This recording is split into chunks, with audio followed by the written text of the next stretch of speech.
ომს იგებს ის, ვინც არ ნებდება. ომს იგებს ის, ვინც იბრძვის ბოლომდე. ომს იგებს ის, ვის მხარეზეც სიმართლეა. სიმართლე კი ერთია, ომს ძლიერი ადამიანები იგებენ. ნამდვილი ჯარისკაცები იბრძვიან არა იმიტომ, რომ ზულთ რასაც უყურებენ, არამედ უყვართ, რაც მათ უკან არის. უკრაინაში მებრძოლი თითოეული სამხედროს უკან სამშობლოა. ბავშვები, მშობლები, ქალები. უკრაინელ ხალხს ბრძოლის ველზე და გმირი ჯარისკაცების აღმზრდელ დედებს ამ საბედისწერო გზაზე ისტორიული მისია აქვთ. მტრის არმია დაამარცხონ იქ, სადაც რუსულ ჩექმას ყველაზე მეტად უნდა ფეხის მოკიდება.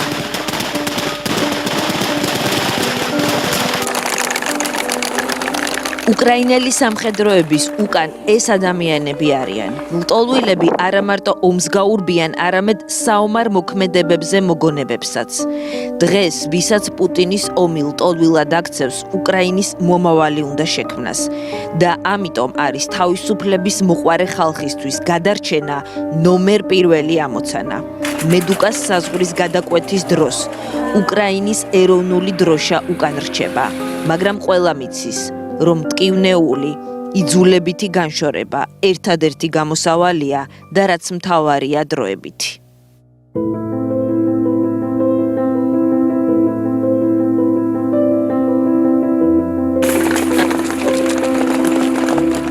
მედუკაზე დღესაც ხალხმრავლობაა. პოლონეთის მიწაზე ფეხის დადგმისთანავე საკუთარ თავს პირველად ღრმად ამოსუნთქვის უფლებას აძლევენ.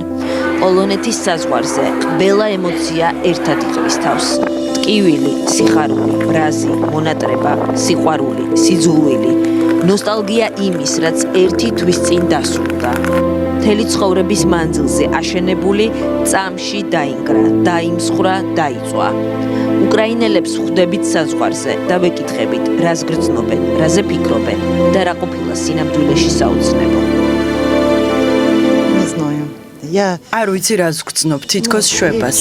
აღარ გავიგებ დაბომბვის თავზარდამცემ გუგუნს. თან დაბნეული ვარ, მაგრამ დარწმუნებული რომ ვინც დავტოვე, ისინი გაიმარჯვებენ და თან ძალიან მალე.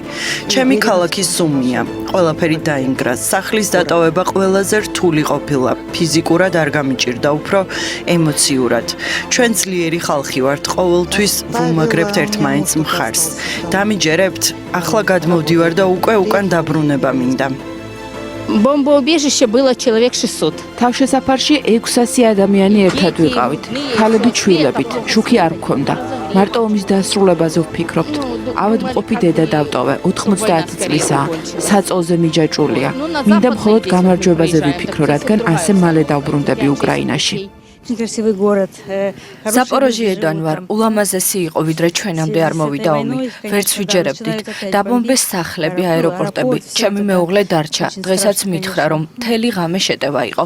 ვფიქრობ, მალე დასრულდება. გამარჯვება ძალიან რთული იქნება, მაგრამ მაინც დადგება ფეხზე უკრაინა. სხვა გზა არ არის. მედუკაზე გავიცანით ლუდმილა კიევიდან 11 წლის ვაჟთან ერთად. 4 დღე არ უძინიათ. გერმანიაში წასვლა გადაწყვიტეს. იმასაც ფიქრობენ, ომის დასრულებას აქვე დაელოდონ. გული კიევისკენ უწევთ. კიევიდან ჩამოვედით, უკრაინის გულიდან. ჩვენი ნებით არ წამოვსულვართ. რუსები მოვიდნენ და გამოგვაძევეს.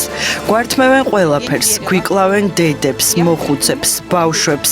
კიევში ბომბი ჩამოვარდა და ქმარმა მითხრა, რომ ომი დაიწყო. ვერ ვიჯერებდი.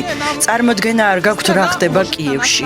უახლოეს ქალაქებში, ირპენში, ივანკოვოში. მიწასთან გაასწორეს, წაგვართვეს ყირიმი და ახლა მთელი უკრაინის წაღება სურთ.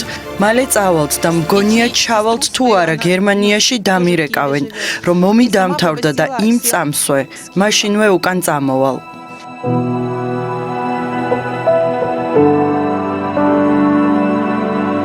უკრაინელმა ლტოლვილმა ბავშვებმა მსოფლიო აატირეს, დააფიქრეს და შეძრეს. საბრძოლველად მომართეს. პატარები ისე იქცნენ მთავარ გმირებად, რომ ვერ გაიგეს რა დატრიალდა მათ თავს. შედარებით უფროსებს პუტინმა ნაადრევად დასწავლა ომის მნიშვნელობა. ის, რაც ყველაზე მეტად არ სჭირდებოდა დამასაკში. როდესაც არ შეგიძლია სახლიდან გამოსვლა, როდესაც ქუჩაში ვერ გაისერინებ, როდესაც ხალხს კლავენ. ძალიან მეშინია, მინდა ყველა ჩემი ახლობელი ცოცხალი გადარჩეს. ჩემი მეგობრები ხარკოვში არიან, მეუბნებიან რომ ყველაფერს ბომბავენ. ძალიან ცუდად არიან. Ну это когда ომში ხალხს ხოცავენ, ომში თავშესაფარში უნდა იჯდე ან სადმე გაიქცე. ომია, როდესაც შუქი უნდა გამორთო, ადრე დაიბანო, მაგრამ ვერ დაიძინო. მინდა ჩემი სკოლა არ დაიწვას და ჩემი მასწავლებლები ცოცხლები იყვნენ. свет надо выключать. მედუკას ბავშვებისთვის პოლონელები განსაკუთრებით ზრუნავენ. ბარგთან ერთად ყველას ხელში თითო სათამაშო მაინც უჭირავს. 2 დღეა მასპინძლებმა განწყობისთვის პატარებს გაზაფხულზე ახალი წელი მოუყვანეს და სიურპრიზად სანტა კლაუსი ხვდება დატვირთული ხურჯინით და საჩუქრებით.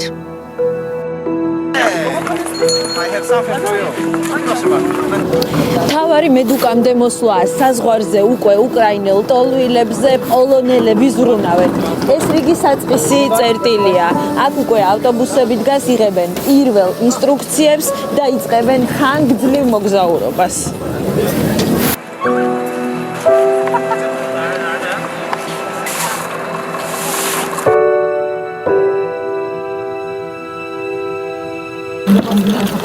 უკრაინა პოლონეთის საზღვრიდან პირველი გაჩერება არის ცენტრალური სადგური ფშემიშელში. აქ ჩამოდიან ავტობუსები, თლტოლვილები. დავათვალიეროთ რა პირობებია სადგურში და რა პერიოდია საჭირო იმისათვის, რომ მათი გადანაწილება ევროპის სხვა ქალაქებში მოხდეს.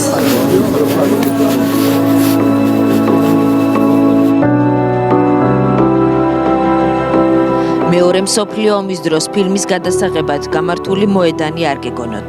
2022 წლის 20 მარტია და ეს ჩვენთან ძალიან ახლოს ხდება. სადგურზე მონაცვლეობით ზძინავთ და ადგილსაც რიგრიგობით ერთმანეთს უთმობენ. ბავშვებთან ერთად ცდილობენ ინვალიდებზე და მოხუცებზე იზრუნონ. საკვები პრობლემა არ არის.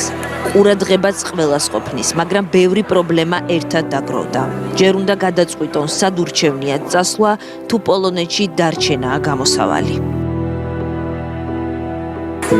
53 წლის ნატალია გავიცანით ხარკოვიდან, მარტო იჯდა, ვერ გადაწყვიტა სად წავიდეს. დიდი ოჯახი ყავს, 3 შვილი, უმცროსი შვილიშვილის ნახვა ვერ მოასწრო. ლენა 2 კვირის წინ ხარკოვის სარდაფში დაიბადა. ბავშვები ხომ არ არიან დამნაშავეები, რაც მე მათი ტანჯვა მატარებელში ვნახე. ვერასოდეს წარმოვიდგენდი, რომ ასეთი რამ მოხდებოდა. ძალიან მტკივნეულია, გადმოცემა შეუძლებელია. მთელ მსოფლიოში გავფანდეს, როდის შევიკრიბებით ვინ იცის. და სანამ ოჯახები ისევ გაერთიანდება, ომი დასრულდება და უკან წასვლის პირველი შანსი გაჩნდება, მანამდე ყველაფერი სჭირდებათ, რადგან უკრაინიდან ხელსარიელი გადმოდიან.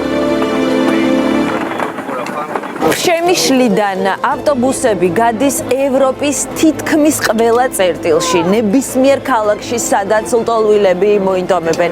აგროვებენ ბარგს ძირითადად პატარებისთვის და რაც შეიძლება ნაკლებ ნივთს საკუთარი თავისთვის. ეს კი ჰუმანიტარული ცენტრია, რომელიც გახსნეს ლტოლვილებისთვის.